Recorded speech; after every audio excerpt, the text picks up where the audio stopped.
నిత్య నరకం అనేది ఒకటి ఉన్నది. అక్కడ యాతన పడుకోకుండా ఆ యాతన నుంచి మీరు తప్పించబడాలని నా బాధ, నా తాపత్రయం.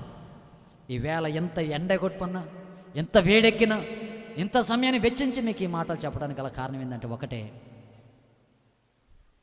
మరో క్షణం మంది కాదు, మరొక క్షణము మంది కాదు.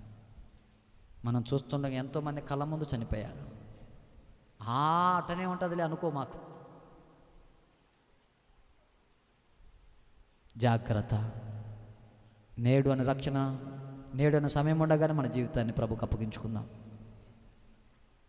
ధనవంతుడు లాజరు చనిపోయి, పరదేశంలో ఉంటే ధనవంతుడు చనిపోయి ఒక మాట అంటాడు, ఎట్టాగా నేను భూమి మీద పోలేను, కానీ బతుకున్న వాళ్ళకి సువార్త ప్రకటించడానికి ఎవరైనా పంపండి అని. ఈరోజు మీకు సువార్త ప్రకటించబడుతుంది. ఈరోజైనా ప్రభు మాట అంగీకరిస్తారా? రక్షణ లేని కుటుంబం